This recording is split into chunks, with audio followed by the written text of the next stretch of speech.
Hey guys, and welcome to Tech Feedback. I'm Annie. And I'm Scott. And we had a lot of news about Google Glass this week. Yeah. What should we expect? Yeah, I did a story about what is in the box of Google Glass and what to expect. And Saxman112, still love that name, Saxman. You're like, hey Scott, when Google releases Glass to the public, do you think a lot of public places like bars and restaurants will ban the use of it? Since there's a camera on it, people will think you're recording them. So I feel like these places will have the right to ban the use of Glass. Yeah, I mean, we've already seen reports of places who are already preemptively banning Glass, and I think a lot of people will be creeped out when you're videotaping all the time in a public place. Yeah, I mean, I don't know. Is there like, I mean, there's probably like a recording button or something so you can see people are taping? So I've actually seen a person with Glass before, and I don't know if they were recording or not because I couldn't see. There's no like red button or anything? I don't think there is. Red light. Yeah. Yeah. Okay. Well, Keegan Bryan wrote in saying, if you got Google Glass as a gift, would you wear it or return it? I'd keep it for sure. I would keep it, especially because you're not allowed to return it or sell it because Google will. Or loan it. Or loan it. Yeah, you cannot loan it. Can't even loan it. Yeah, Google came out and said they're going to start shutting off Glass if you do that. So.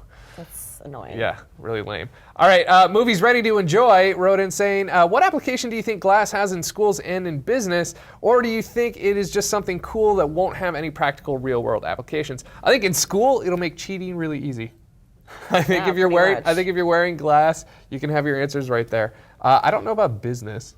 It would be cool in the school setting if you're doing, like dissections or something like that, or like for science. If you're just reading, like probably not, but for certain. Yeah. Subjects. You could also check Twitter in class. I don't know if that's a problem.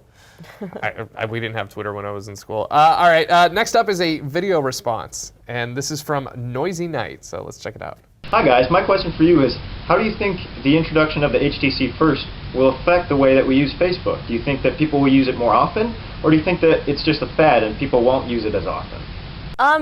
I do not think we'll see a whole lot of people buying the HTC First. I don't think that's a compelling sell for most people to have Facebook in your face all the time. I don't think so. I mean, also it's a $99 phone, so it's a very cheap Android, and it also makes if you have Facebook Home, it makes everything really hard to use. So if you want to use something else, you have to navigate through Facebook Home to get to it. Gives you a couple extra steps. Also, the whole Facebook phone reminds me of the MySpace phone. You remember the Helio?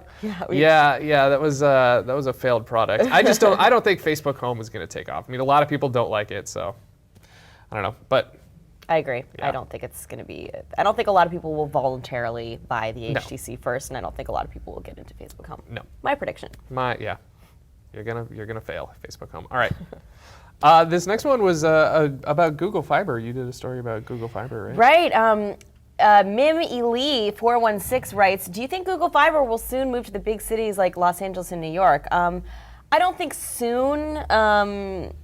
I think this is a development process for Google. They're going to see what the response is like in the places that they've already actually Provo, Utah. They said this week will be the next place to get it after Austin.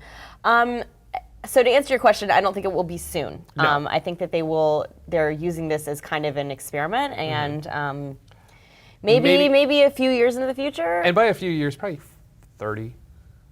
No, I mean, you're already seeing companies like AT&T try to get on board with this. Okay, maybe I'll take that 30 down to 10. We'll see higher speed internet. Higher speed internet, but not necessarily Google Fiber. Yeah. But I don't know. All right.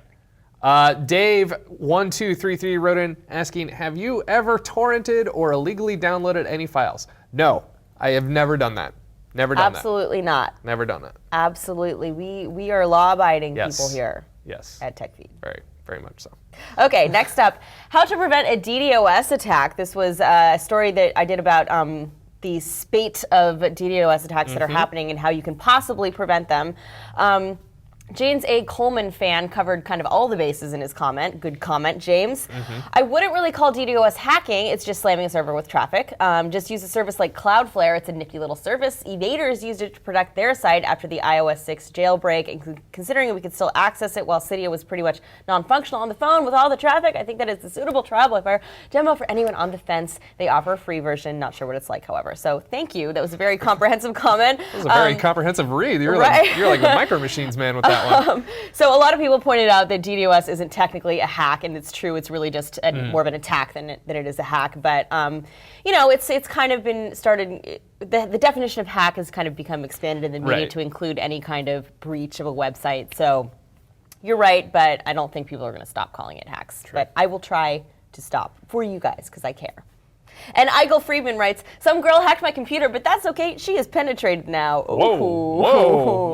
Okay. That's one way to stop a DDoS attack. Yeah. Good job. Hope you wrap that rascal. All right. I did a Draw My Life last week. A lot of people, lots of positive comments on that one. Yeah. Scott's a great drawer, so. Yeah, not in that video, but normally when I have more time. A lot of people were asking about Debbie, but she wasn't in that. I wasn't going to put her in there. Anyway, Lane Grimm asks, Scott, how did you get rid of all of your fat? Well, I exercise and diet. I did it the right way. I lost about 140 pounds in 6 months.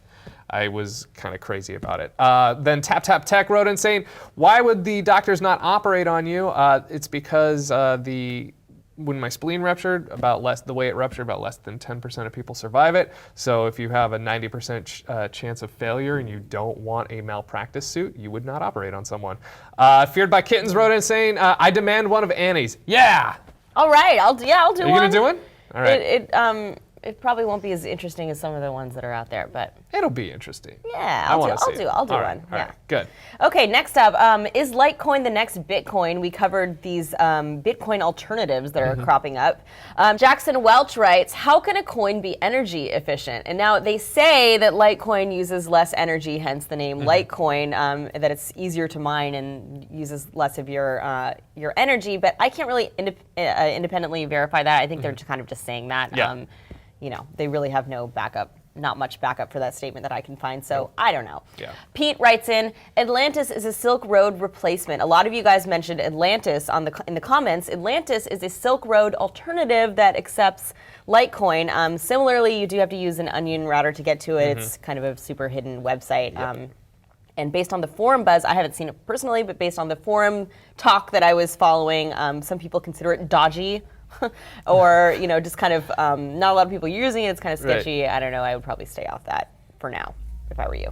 And finally, India Sargent writes in, weed is the currency of the future. So I hope everyone had a great 420. Yeah, hope you had a happy 420 yesterday. It is kind of a currency like in college. And oh yeah. Oh yeah.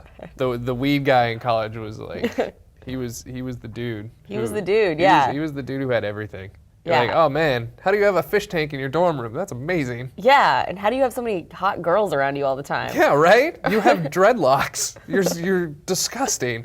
Okay, well, that wraps it up this week. If you have more questions for us in tech feedback, be sure to leave them down at the bottom. Also, subscribe to the channel, and if you want to send a video or a dare or something, I did the condom challenge. Yeah. Kind of. I'll do dares. Kind of this week. Yeah, we'll do dares. You want to send us a dare? Send it to us on video. Like, tell us what you want us to do on video, and maybe we'll do it. So, until next time, I'm Scott. I'm Annie. And have fun. Be safe.